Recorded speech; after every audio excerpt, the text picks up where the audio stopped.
Well, good afternoon, good morning, good night to everybody. Good day. Wanted to welcome you guys with Lunch Break with the Leaders. I'm just going to give you guys some logistics for today. If you have any questions, we have a special feature. Please use your question and answer function and drop them down in the chat.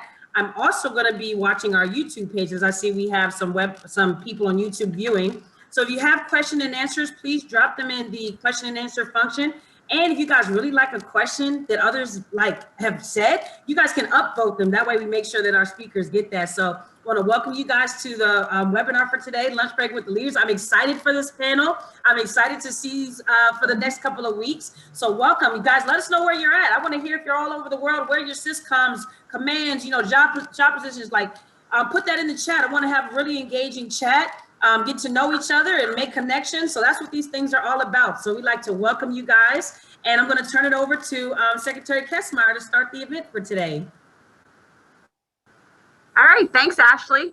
I'm going to echo what Ashley has already said. Good afternoon, good morning, good evening, wherever you're calling in from. Welcome. We're so pleased that you could join us today. This is our first Lunch Break with Leaders session, and I'm very excited to kick this off during Women's History Month. For those of you that don't already know, I'm Kathy Kessmeyer. I'm normally the Principal Deputy Assistant Secretary of the Navy here in M&RA. With the vacancies during the transition, I've fleeted up to serve as the Acting Assistant Secretary, and it's my privilege to be able to host some of our great leaders here with me today. We're going to really try and have some candid and open discussion with Secretariat leaders, Navy leaders, Marine Corps leaders, and you'll see, and you'll be as impressed as I am with the people that we have participating in this lunch series, both today and over the course of the month, with the level of success that they've achieved in their careers and what they've done to contribute to national defense and to the Department of the Navy. Each one of them, you're going to find out, brings a unique perspective on how they've kind of navigated their journey. I think that all of us can learn from them. I will tell you that I personally have learned from each and every one of them, and I think that what they will share with us, we can kind of bring and apply to our own life experiences. So again, these sessions are going to be every Wednesday during the month of March. Ashley mentioned, time permitting, we're going to go ahead and open up for questions from you. So the idea today is I'll start with asking some questions of the leaders that are joining us. In the meantime, you can feel free to submit your questions, and as time permits, we're going to try and weave those questions in so that the panel can address them. If you think of a question after the session, just send us an email using the address on the M&RA portal, and we'll try and make a connection for you and try and get you some responses. So with that, I want to pivot and welcome the three women who I have had the pleasure of working with throughout my time here in the Department of the Navy. And I'll start with first Brigadier General Julie Nethercott. I met her my first time coming to visit Parris Island as the Acting Assistant Secretary. And Julie's the commanding general, for the Marine Corps, Recruit Depot, Parris Island. She's also in charge of the Eastern Recruiting region. She's currently currently came to Parris Island after serving as the director of the Commander's Action Group for NORAD and U.S. Northcom. You'll see as we talk, she's had a very storied career since her commissioning in May of 1993. She deployed during Operation Iraqi Freedom and Operation Enduring Freedom, and she is a very decorated officer in the Marine Corps. She was the 2010 recipient for the Major Megan McClung Award for Visionary Leadership for her performance as a battalion commander in the Helmand Province. I really enjoyed meeting Julie when I had the opportunity to go to Parris Island. What struck me most about General Nethercott is that she really knows her people. She knows where they come from. She knows what they're doing. And that applies to everyone under her command. And so I'm sure that you will enjoy talking with her today as much as I enjoyed meeting with her earlier in my trip. Also with us today will be joining us Rear Admiral Gail Schaefer. Admiral Schaefer is the Deputy Chief for BUMED, and she's the Deputy Surgeon General for the Department of the Navy. For the past year, I've had regular meetings with Admiral Schaefer, and she's provided significant leadership during the pandemic response that the department, and not only for the Department of the Navy, but the government-wide response to the pandemic. She too has had several deployments, and she's been a commanding officer with NATO supporting multiple operations. And of particular note, I wanted to mention that Admiral Schaefer was the first female medical officer for the Marine Corps. Yes, the Marine Corps, and she served under General Neller. And my last panelist joining me today is Juliet Baylor. Juliet and I had the pleasure of working together here in M&RA. At the time, I was the Assistant General Counsel, and Juliet was the Deputy Assistant Secretary of the Navy for Military Manpower and Personnel. She's joining us. Actually, we're trying to have a global event today. She's joining us from Naples, Italy, where she is the first Executive Director for U.S. Naval Forces Europe and Africa. Before that, she was the Assistant Deputy Chief of Naval Operations for Manpower, Personnel, Training, and Education. And of particular note, our Chicago native enlisted in the Marines in 1984, and she served as a Korean I can never say this, but bear with me, cryptological linguist for 10 years before she received her commission as one of the Marine Corps' first female combat engineers. So if you haven't picked up on it, weaving through our group of leaders today, is the common thread is the Marine Corps. So in the next few minutes, we're gonna start having that dialogue. We're gonna engage in questions, and I encourage you while we're talking to go ahead and submit your questions, and we'll try and weave those in. So ladies, welcome. Thank you for joining me here today. So I'm going to go ahead and kick off with one question, and I'll ask any one of you to go ahead and answer this question. So each of you, as I've kind of very briefly outlined, have had significant success in your organizations where you've worked. Can you tell us and tell the group what was the most critical for you in achieving your leadership position and the success you have today?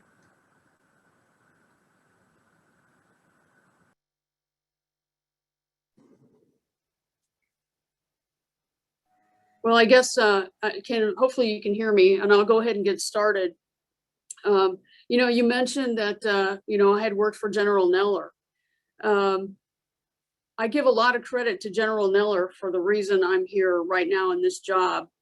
When Admiral Faison, who at the time was the Surgeon General of the Navy, went to the Commandant of the Marine Corps and said, you know, Commandant, the next flag officer I want to have come serve as your medical officer is a dentist. Okay, so that's one strike against me right there.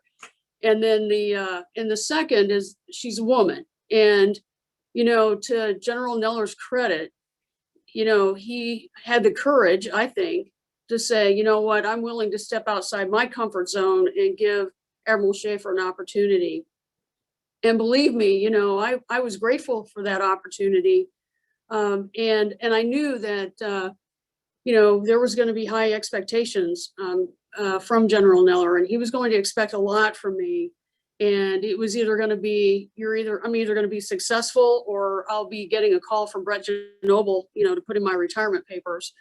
And so, you know, I credit General Neller tremendously, because he gave me an opportunity to do that job, which then gave me an opportunity to be competitive for a second star, and then ultimately move over to be the Deputy Surgeon General. And so I really credit the Marine Corps for that, and have been very grateful. And so I think sometimes it's not about being the first, you know, oh, you're the first female to do this. I've been the first of many in my career, but it's about leaders having the courage to kind of, you know, do something that's out of their comfort zone and give all of us an opportunity to excel.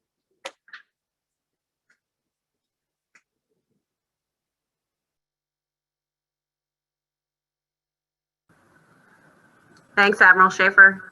Juliet, or Sorry, General Neller? sure, I'll jump in. I guess I'll jump on something that Admiral Schaefer just said, right? That kind of the willingness to stretch yourself outside your comfort zone, I think, has been a theme throughout my entire career, quite frankly, my entire life. And I think that, you know, if you're willing to take a chance and try something, you'll be surprised that people are looking for people who are going to solve problems for them. And so I think I've been really fortunate in that, you know, I've been willing to jump and try things that maybe I wasn't quite ready for, but I always had leaders that kind of were willing to give me rope and let me run. And I think with every success, right, I built a little bit more confidence and a little bit more confidence. And so for me, I think the willingness to step outside of comfort zone, as Emma Schaefer said, is huge. Thanks, Juliet. General? All right, so great to see everybody today. And despite my screenshot, I'm not 4'10". I'm not that tall. I'm 5'2", but the camera is making me look a little shorter than I normally am. But thanks to everybody for having us on today. That's great. So I'll dovetail with the two previous speakers. Yeah, when you're a young officer in particular, you got to work really hard to be technically and tactically proficient so people know that you've got the talent. And then I think Admiral Schaefer mentioned, then I was blessed with having not one but two colonels who saw talent, not gender or skin tone or anything else. They just saw talent. So for them, they gave me an opportunity to do things I wouldn't normally have been able to do as a communications officer, which kind of dives into what was just mentioned, which was that allowed me to stretch outside myself, especially, particularly for the Marine Corps. Which is a very infantry-heavy MOS and kind of paradigm. Being a communications officer and stretching outside of that and doing the hard jobs that normally my MOS would not do, got my name into circles that it wouldn't normally have been in because of the three things I mentioned. Worked really, really hard when I was young, was blessed with leaders who set the command environment, the command tone, that they just saw talent and were willing to take the chance. And then me, myself personally, being able to stretch outside of a comfort zone to do the hard jobs because I knew I wanted to continue to lead Marines and I was willing to take that risk. So yeah, very, very nicely done by all. Great. I think I'll round it off a little bit because I same theme, right? I work hard, stretch yourself. I started as an attorney. If you had told me 25 years ago that I'd be sitting in the Department of the Navy as the Assistant Secretary, managing Navy and Marine Corps military personnel policy along with civilian policy, I may have laughed. I started out as an attorney, loved doing what I did. I did it in the civilian sector, working for other federal agencies. And I had great leaders who took the time to mentor me, kind of encourage me to try something new, break outside of areas that I hadn't practiced in as an attorney.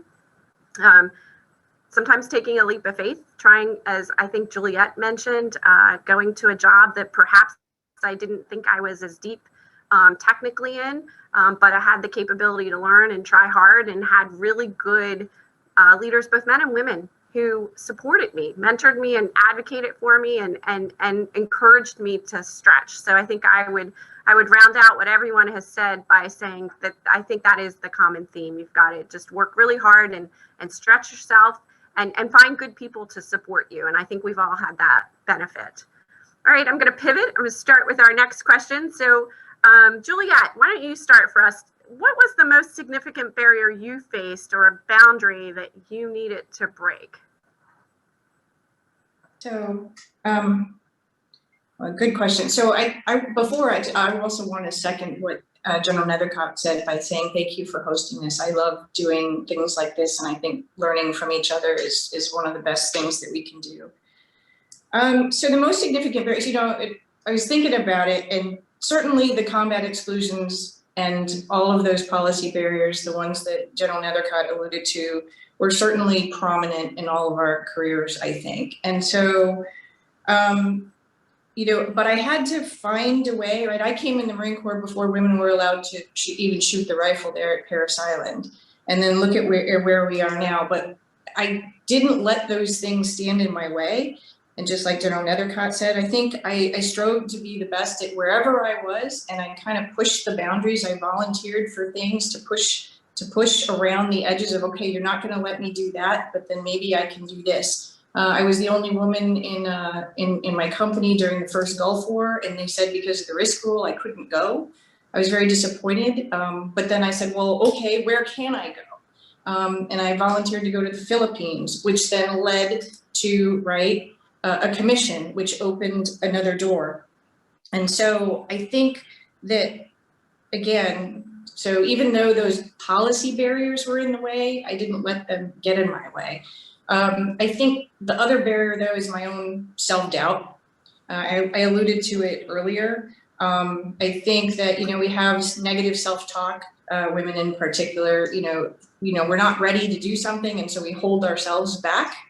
And so I give advice to people all the time. I tell them, even if you think you're not ready, maybe take a chance and walk through that door, because you'll be surprised at what you can do. I had people who, again, believed in me and gave me room to run. And I think that was a big piece of, I had to get over that myself. I think I'm going to add to Juliet. Juliet actually really does demonstrate that. I'm one of those people who she encouraged to try something I didn't want to try. So she really does do that. And I would encourage all of you to look for leaders that encourage you to do that. So we're colleagues, but she is a mentor and somebody I look to, and she was somebody who told me to go ahead and stretch and try something. And wow, look what happens when you do. General, Admiral?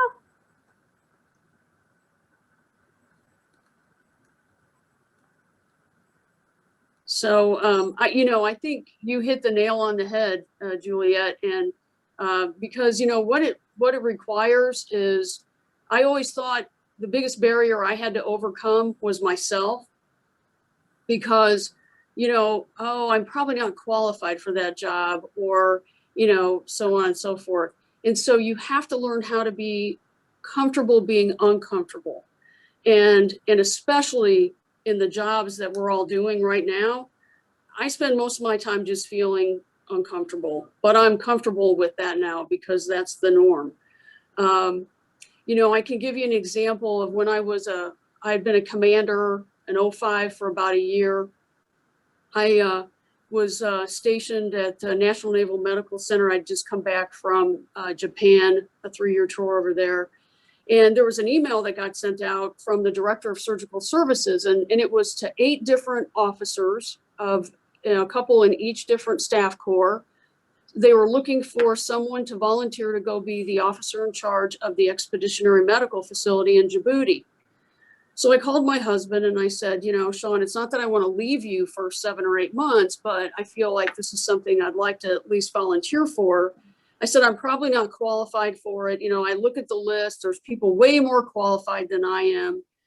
And so he said, well, of course, you do it. I'll support you however you want. So I sent the captain back an email and I said, well, I'd like to be considered for this position. And it didn't take him but about 5 minutes. And next thing I know, I got an email saying, well, thanks, Gail. I'm going to send your name to contingency. And, I didn't know what that meant. But guess what? That meant, thank you for volunteering. You're now going to Djibouti. And so, it ended up for me being really one of the top 5 things I've ever done in my naval career. And so it's having that courage to step outside your comfort zone and not second guess yourself and not be your worst enemy for thinking that you can't do something. Because, he wouldn't have put my name on that darn list if he didn't think I was one of those 8 people that could do it. And so that's my message. I think don't be afraid to go for it and to constantly raise your hand, because that will get you where you want to go. If you're just stay comfortable in your own little niche, well, then you're going to probably stay in your own little niche. Great advice. General, would you like to offer anything? Yeah, just a couple of things. These are great. I think Ms. Violet already mentioned the combat exclusion zone was the first one I faced because I was the OPSO of a battalion going into combat. And, thankfully my Lieutenant Colonel boss, when he was approached by that barrier, he said, well, she's my OPSO and she's going. And we went, and we made sure we stayed within the rules and the regulations at the time. But again, he had the courage to say, well, she's worked really hard and she's the best I've got, and we're going to go with this OPSO into combat. So that was in 03, and then again, it kind of came up again when we were dealing with the female engagement teams in Afghanistan and Iraq. We were trying to figure out the policy of attached versus assigned and how far they could be and who they could be with.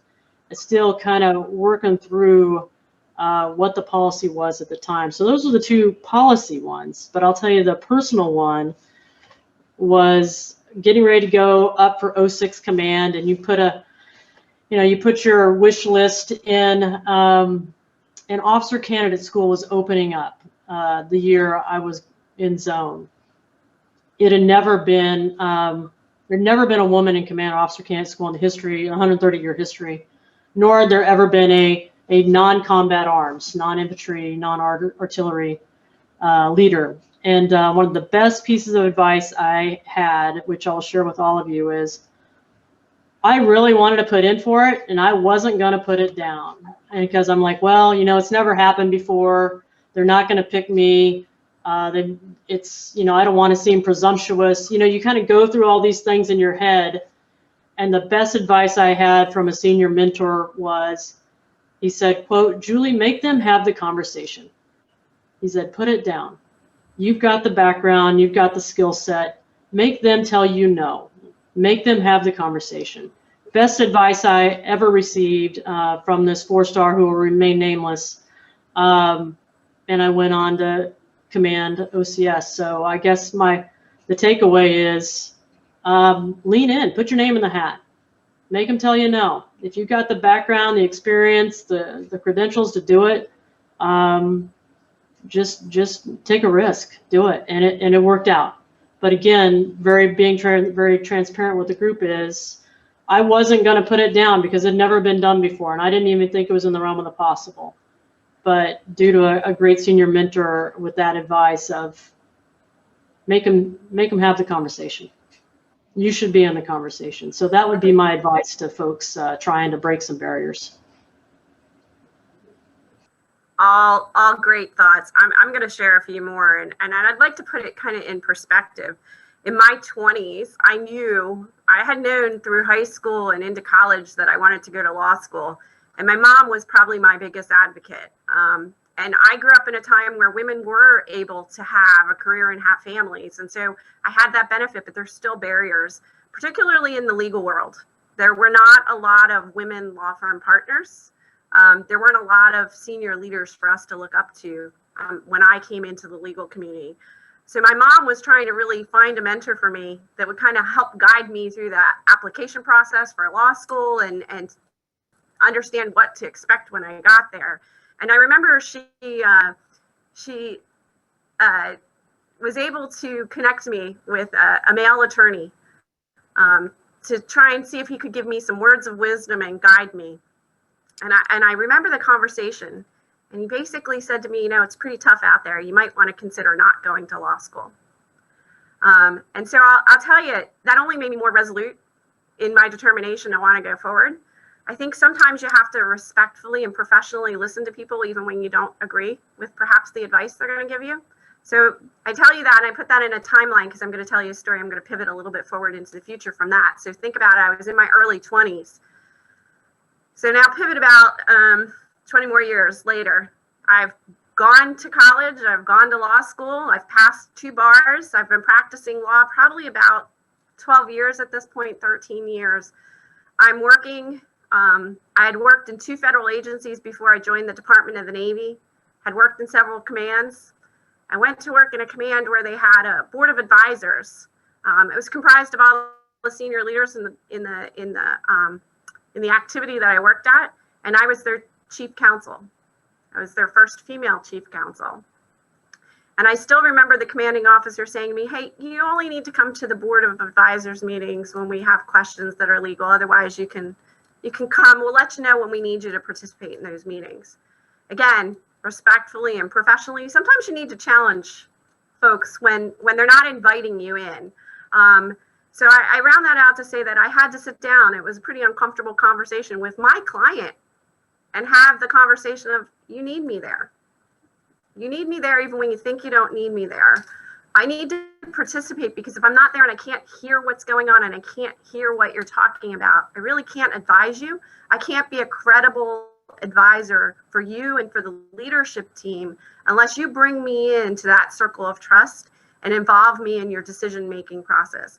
So I say that to say that there are also people barriers sometimes in your career. So we've heard policy barriers, we've had personal barriers, but there's also people barriers. And so I would encourage you to be mindful that whoever you are and wherever you are, you're going to run into people barriers, difficult people barriers that you're going to have to overcome.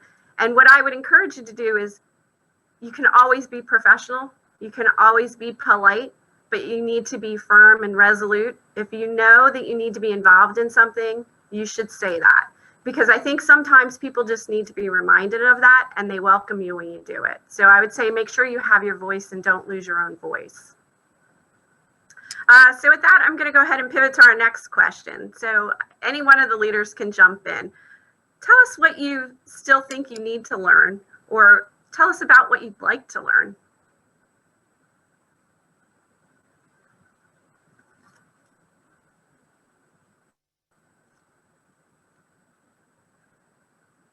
Well, I guess I'll jump in. That's it.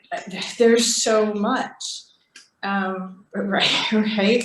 Again, I came out here to Italy as the first executive director out here, and every day,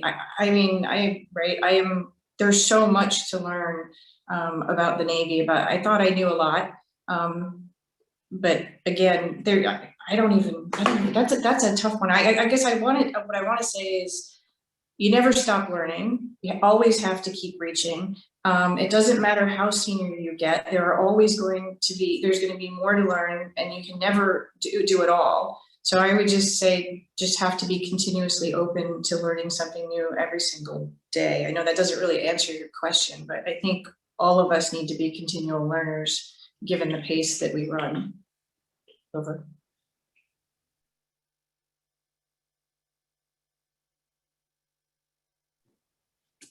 Yeah, Juliet, I agree.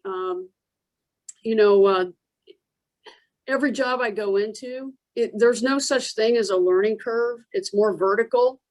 And, it's just amazing. And of course, I will tell you this, if you surround yourself with really smart people who know things that you don't know, it's amazing what you can learn. And also, you're only as good as those people around you. And so in a lot of the jobs I've had, I've been very successful because I've been able to learn from those folks around me, and they just make you better and better every single day. But, in these types of positions and throughout your whole career, every step you take is a learning experience, and it just builds on that foundation. And so you just, and a lot of times when you go into the professions that we're in, it's lifelong learning. That's always what it is, no matter, whether you're an attorney or you're in the medical profession or, you're a career Marine, it doesn't matter. We just continually learn. And, and I never thought I would know as much about the daggone coronavirus and, virology and vaccines, and, and you're talking to, half the people in the Department of the Navy. That's the part I miss the most, is I don't get to meet these people in person. I know them all on the phone because, now all of a sudden I'm a subject matter expert, and well, that's another story. But, so it's amazing, I started off as a dentist, for God's sakes. Did I ever think I'd be running a hospital, and let alone be the Deputy Surgeon General of the Navy? No, not in a million years. So, but it's all about continual learning.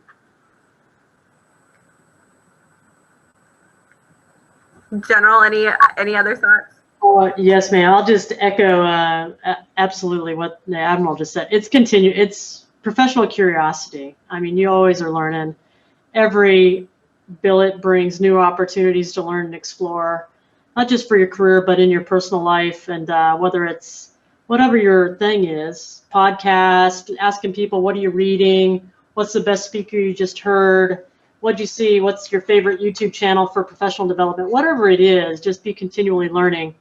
And for the lawyers in the room, you'll appreciate this because my morning was spent learning about law of the waterways, admiralty law, because I now command an island surrounded by lots of water.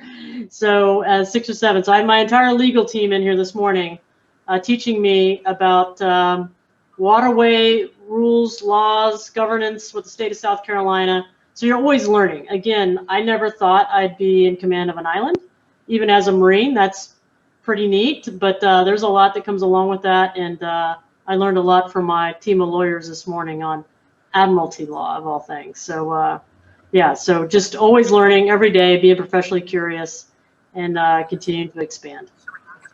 There it is. Yeah. Okay, we on mute? Now you're, can you hear me? Okay. Take me off.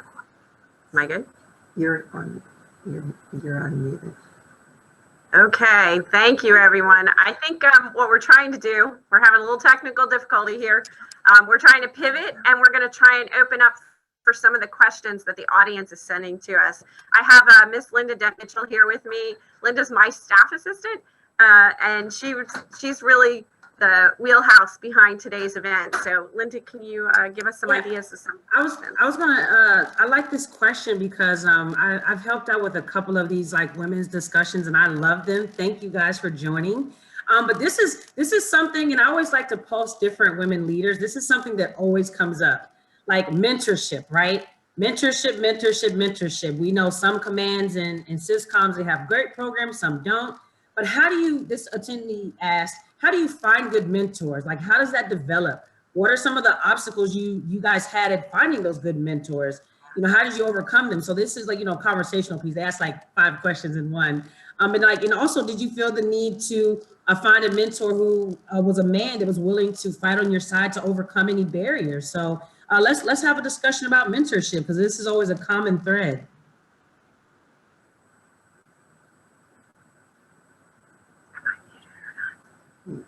You're unmuted. So that's a great question. When I came on active duty a long time ago, Yeah.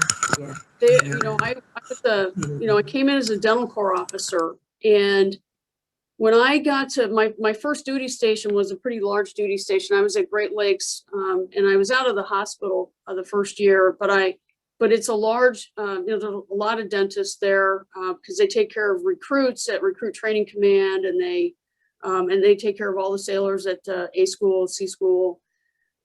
Well, when I looked around, I saw one female commander.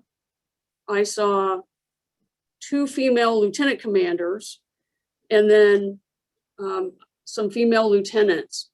And what I realized later on was that at that particular point in history, the dental corps still had never had a female 06 selected for in the dental corps. And so it wasn't until 1992 that the dental corps got their first female 06, and they actually selected two women. One eventually went on to become the first female admiral of the dental corps, et cetera. So I would say probably for at least the first third of my career, every mentor I had was a man. And I was fortunate because, they saw potential. They pushed me in directions, outside my comfort zone, as we talked about earlier. And so I give them a ton of credit. It wasn't until I probably got to be in 05 where I actually, started to have female mentors. And so, I'm just blessed that I had great people, that pulled me along in my career. And so I think, it's really, it's watching the people around you. You're going to take good and bad from leaders. We all, and you will start to take those things that sort of resonate with you, and they become some of your leadership traits. But, and there were certain people that I naturally gravitated to. And those are the people I think, that you find commonality and that you can go and receive great mentorship.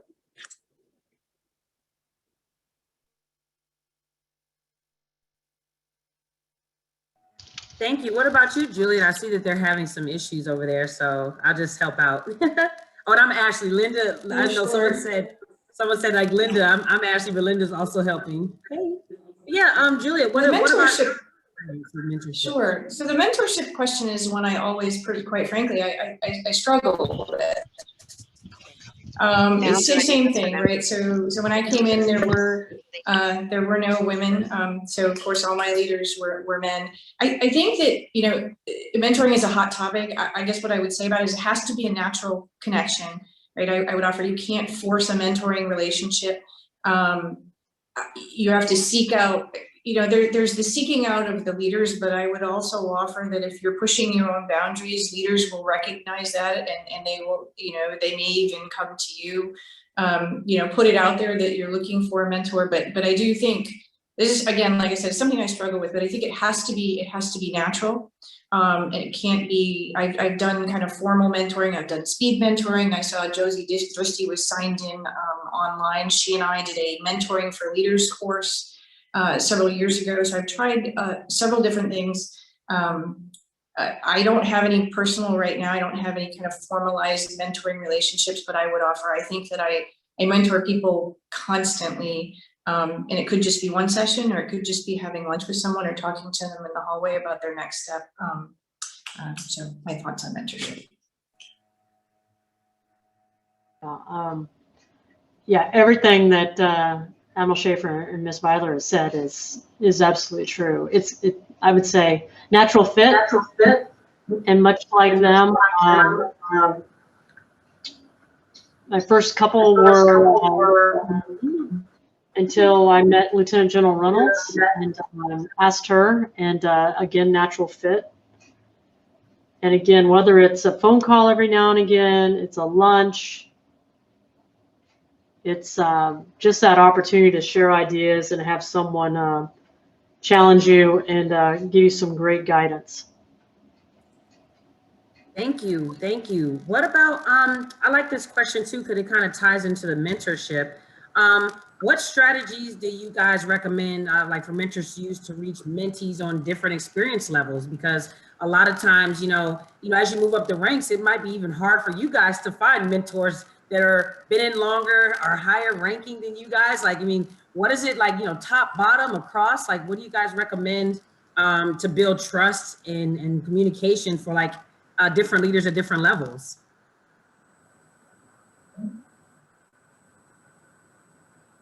So I'll jump in again. So I'll tell you what, actually, I've got a great mentoring relationship right now, and it's a junior GS who is actually and he just did it on his own, but he just said, I want to offer you advice, ma'am. Here's what I'm seeing.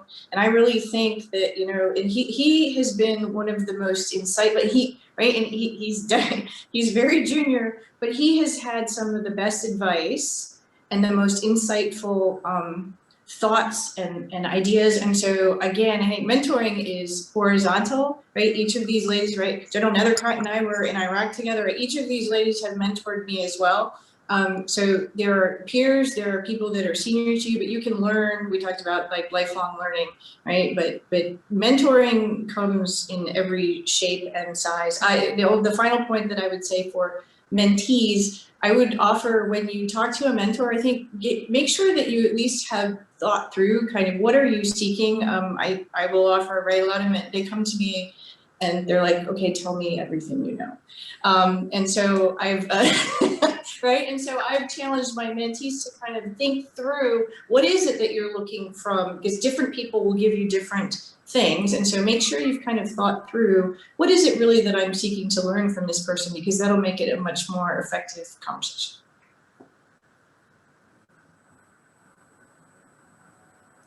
I think that's great advice, Juliet. I know when I get involved in mentoring relationships, that's really key for me, is to really understand, how can I help? What can I do to help you? Where are you going? What do you want to do? What can I do to really help you progress forward in the direction you want to go, not the direction I think you should go? Because at the end of the day, mentoring is really learning about yourself and your own skills, your strengths, your weaknesses, and where, you know, kind of keeping you on the path to where you want to go, challenging you, giving you advice and guidance, but recognizing it's your path, not my path. And I think my mentors have been like that too. So when I meet with folks, I want them to come and I want it to be a dialogue. It's not a data dump, it's a dialogue. So we learn from one another. So I may sometimes be the mentor and that protege is really the one who's teaching me. And that dialogue is really important. I recently did a mentoring event at my college, and it was amazing to me the amount of graduates had come forward and were really willing to work with folks, and they didn't come and ask questions. and it was as though they expected that all the groups of individuals with their varied experiences kind of just were going to dump information. And I think they were really there to kind of help, but you have to come with some sort of, hey, what can I do to help you? Because I don't know what that is. So great advice. I did lose my camera and my video and my microphone at some point, so I'm not really sure where we are, but Ashley, thank you very much. If you want to keep going ahead and asking questions, feel free. So this is, I guess, just to not make this all about mentorship, but one last question, because I think this is important for all of the men who have attended. This question actually comes from my Naval X coworker. How should mentors, I guess like mentors that are men, best approach mentoring women? Does it make sense to structure things differently than men due to experiences, or should it be the same? Should individual unique circumstances like drive those? So, I mean, I guess like a lot of men who are allies and say, hey, I want to do this, but I may not have the right insight. Like General Admiral Schaefer, you said that, you know, all of yours were men. So have you noticed that any of the dynamics have been different? I don't think so. It's about being professional, and it's really trying to look past gender and just give individuals like the best advice you can on, you know, how to advance your career, you know, and I, you know, for me, a lot of times, well, I've had wonderful mentors in my career. I learned so much by just watching other leaders, and I learned so much as a junior officer on a ship from a senior supply corps officer, and that has stayed with me for over 30 years. And what I mean by that is, you know, back in the day when they had just allowed women to be on ships. So some of the men were not quite, you know, they're a little like, okay, we have women on ships now. Now what do we do? Well, the ship was on deployment, and we were over the Med, and we were going to pull into Rota, and we were going to have a hail and farewell at the Spanish Officers Club. And this was back before we had email. I know I'm really dating myself, but, you know, life was simpler back then. But what they would do is they'd make a flyer and they'd place it around the wardroom, and it gave all the details of the time, and it said attire. It said coat and tie. So what happened was our senior supply corps officer pulled all 8 women in the wardroom on a ship of 1,200, so there weren't many of us, pulled us all together and said, okay, what I'd like for you to do is I'd like everybody to go and ask one of the guys for a coat and tie. And so we all showed up at the hail and farewell with coat and tie. And it was fabulous. That's awesome. Because we could have just made this big deal about, well, you guys do realize there's women on the ship, and, you know, we don't typically wear a coat and tie unless we're in our dress uniform or whatever the case is. But instead, you know, because it was really harmless, I mean, they really didn't mean it. It was unintentional. But the guys had a great laugh. We had a great laugh. I have one of the best pictures of my entire cruise with all of my female officer shipmates all in coat and tie at the Officers Club.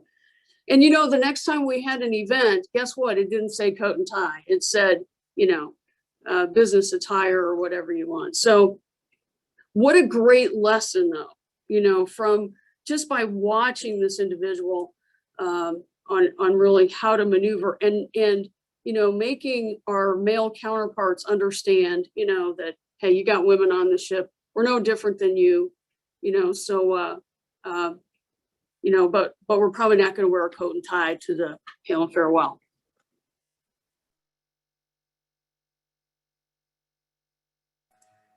That's a hilarious story. I want to see that picture. Like I'll send my email to Jeremy so I want to see it.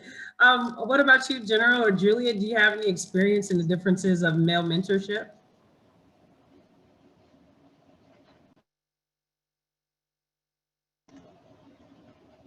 Okay, I'll go ahead and start. I do not. I'm much like the Rear Admiral. Mine were men to begin with, and I've started to kind of branch out as I've gotten a little bit older. Like I mentioned, General Reynolds, and now I branch out now at this rank. I talk to college presidents. I talk to successful business leaders. Just getting different ideas on how to lead organizations of this size. So no, not for me personally, but I will give you two other, I'll say techniques, kind of tricks of the trade too on mentorship. And I did two last week where I'm mentoring two young majors, and I've got them to a point where it's kind of a handoff. I've gotten them to the point where I think there's probably another mentor who can take them another even further. So sometimes you're the connecting file between folks, and I get this quite a bit. I'll have friends that reach out to me and say, hey Julie, I have this great young leader. I think he or she would be a perfect fit for you. Could you reach out to him and see if there's a connection there? So sometimes I get names, sometimes I give names, which is what happened last week. And I called two friends who had happened to have the same kind of experiences and backgrounds as these two young majors did. And then you're the connecting file, and you create this amazing network and patchwork quilt of other relationships because you are the one, connecting other folks together. So I would say maybe they're not right natural fit for you, but maybe you know a friend that may be a great mentor for that person. Don't be afraid to pass them along. Thank you. Thank you. And now, Secretary Kessler, I'm going to throw this on you since I kind of took over your program. Guys, this isn't mine, I promise. But just to, keep it light, you guys are at the top ranks. And this is a question that always gets asked too. Work-life balance. What is your secret sauce? What is the special, Secretary Kessler formula, Juliet Baylor formula? Like, help us. We need help. Let me tackle that one a little bit. I'm a mom of 3 kids. I have a college student, a high school student, and a middle school student. So work-life balance. Wow, that's a great question. I think you do what everyone else does, right? You learn to juggle. Whether you're a working mom, a working dad, you learn to juggle schedules, and you do what you do at work. You multitask, you figure it out. You have great colleagues, great friends, great connections, great networks. They help you figure out how to maneuver that. In my case, I have a great family support network, and I have a great friend network that supports me. But it's all about balance, and you need to keep life in perspective. I think that's probably one thing we haven't talked about, is to not be so driven that you forget the personal part of your life. So it's bringing balance into, there are days here, and I know all of the leaders that have joined me today, we work tremendous hours, right? But even for your own personal resiliency, whether it's family or friendship, you need to have something outside the workplace, whether it's an art interest, a book club, running your kids to soccer, doing something. You have to once in a while just remind yourself to stop and take everything in, and not be afraid to, when things become overwhelming, ask for help. I think that would be, when I look at work-life balance, sometimes you just need to be willing to ask for help where you need help. It's okay to do that. Any of the other leaders? Juliet, we haven't heard from you in a while. What about you? And you moved over to Italy. Like, how are you doing this at night? And we're over here. Yeah, Admiral Schaefer was going to take that. No, I used to. So every time I got asked that question, for years, I actually used to say that I am a work-life balance, right? I am a failure at work-life balance. It's just another thing I'm not good at. But I used to joke. But that's, I would say, right?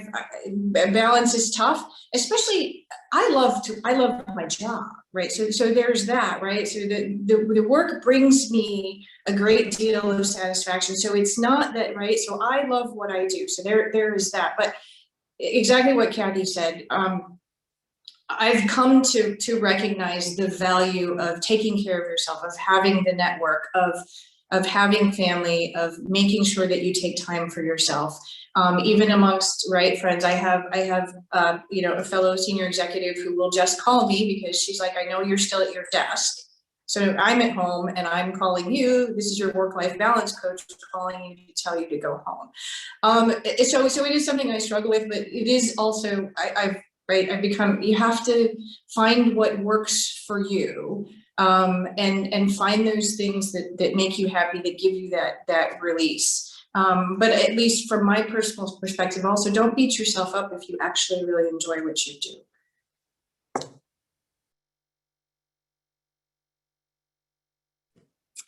Yeah, so when I go home, I really try hard not to look at the phone. I try, I really, my staff knows they need me. Don't email me, just call me, because I don't want to look at email when I'm at home. I just don't, And so I think just having that little bit of time to sort of unplug, because the hours are pretty long. I mean, let's face it. And then the weekends, I do try to keep those as, really family time, sacred time if you can. There's always times when you have to do a little bit of work on the weekend. It never goes away. But, when I worked for the Marine Corps, General Neller would email me all the time. Julie knows that.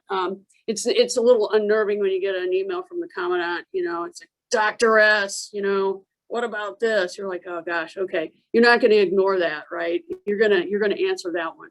But, and then when the weather's nice, my husband and I, we have a boat, and the name of the boat is Therapy. So if you hear that I'm going for therapy, it doesn't mean that I'm going for my mental health appointment. It just means we're going out on the boat and get a little bit of therapy. But, it's amazing when you do something like that you really enjoy, how much, it relieves a lot of stress, and you feel like a totally new person. So I think work-life balance it's important. There's times when we don't do it really well, but I certainly try.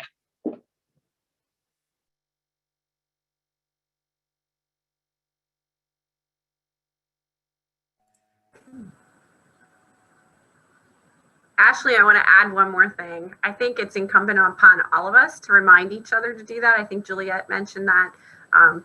We love what we do, and I think most people enjoy going to the job that they've picked and the job that they enjoy. But it never hurts to remind each other, hey, there's going to be more work tomorrow too. So does this have to be done today? And give yourself, give yourself an opportunity to lead by example too, and taking a break when it's appropriate. Nice.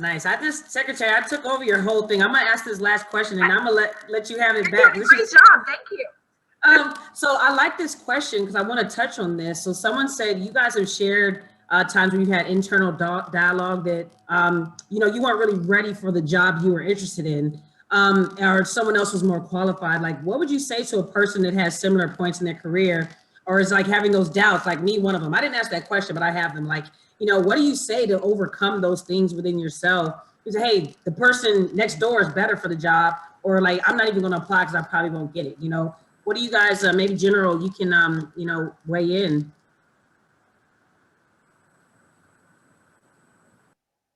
Yeah, I'll open it and I'll let the others join in. But, I had that moment, and then I just remembered everything, your parents tell you. Trust yourself. Don't be afraid. Trust yourself. What's the worst that can happen? They tell you no? Okay, so be it. Trust yourself. Go for it. Trust in your experience and your background. If you've worked hard and you've done all the right things, put your name in the hat. There's nothing to lose. So you'd be surprised, what comes your way. And people say, oh, people get lucky. Well, luck is when preparation meets opportunity. So seize the opportunity, and you'd be surprised what doors open for you.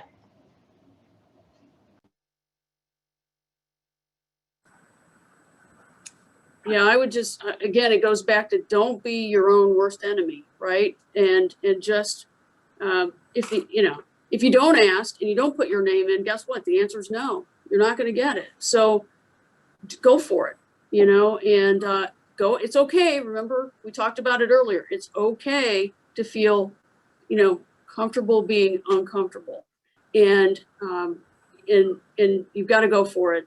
And if call me if you're one of those people having doubts, because I'm going to push you and try to get you to go do what you think you can't do, because that's how people helped me along the way, until I finally, said, you know what? Yeah, I know I can do this. And like I said, if you go into a job and you're not a little bit nervous, then something's probably wrong. Because I think we've all gone into new jobs where we're like, okay, this is a steep learning curve and I'm really outside my comfort zone, but you know what? There's no reason why I can't learn this job and be successful. I love these tidbits. I'm just dropping them in the chat so I can remind myself later. Hey, Ashley, there's a question that I can see that I think I'd like to bring up if I could. Oh, yeah. So the one I can see here, and I think this is a great question, and I welcome the panel to try and take this one. The challenges facing women and limited opportunities sometimes instills an environment of competition and rivalry instead of camaraderie. Some women feel the need to prove capability at all costs because of the challenges of being in a male-dominated environment. And sometimes we can be our own worst enemies, even unintentionally. So do you have any advice to foster collaboration between women rather than creating yet another challenge for climbing in the ranks? I think the great question there that's really at the meat of it is how do we promote collaboration? Yeah, Juliet, do you want to start us off? Because I do this because, like I said, everybody gets a chance to talk. This is always You just interactive. put me on the spot. I'm going to do it. So see, that's an interesting, right? Because I would say there are so many opportunities that right there, to be a problem solver, and be an optimist and help anybody who needs help. I mean, I think collaboration is huge and is one of the most important things we do, regardless of its collaboration to try and help other people succeed, or collaboration to try and solve whatever the wicked problem of the day is. But I think you just need to be a problem solver. You need to find ways. If you don't feel that you're confident, then find something small that you can do that will increase your confidence, because every success begets another success, and eventually you will grow. Or if you see somebody who, again, is doubting themselves, right, encourage them to say, well, no, actually, I know that you can do that. There are so many problems now. I guess I'm kind of all over the place, but one of the things, right, there's so many problems, and I've had 6 different SES jobs since I retired from the Marine Corps. And as a GS-14, I was GS-15. One of the things I've been so pleasantly surprised about is that people are just looking to find people who are going to solve problems. And there's plenty of opportunity out there if you just put yourself out there. So there is competition, but I think there's plenty of challenges to go around. Over. Great, thank you. Well, I'm mindful of time, and I want to take a moment and just really thank all the leaders that joined me today: Admiral Schaefer, General Nethercott, Ms. Baylor. Thank you. All of you are fabulous leaders, great colleagues, great partners. I leave all of you with this thought. These are great leaders within our department, within the Navy and Marine Corps team. And I think, to circle back to that last question we just had, there's no I in team. And all of us work together, regardless of who we are, where we came from, what we do. And today's discussion is really a reflection of that. And I appreciate all that you all do to support the Department of the Navy, to support all of our sailors, our Marines, and our civilians. So thank you very much for your time today. I appreciate it. I encourage everyone to join us again next Wednesday. We're going to do this 2 more weeks. So again, thank you, friends, colleagues. I appreciate your time today. Thank you. Really appreciate you doing this. This is great. Ciao from Italy. Ciao. Thanks. Thank you very much. Great to see you too. Thanks, everybody. Thanks, General. Have a great afternoon. Great to see everybody.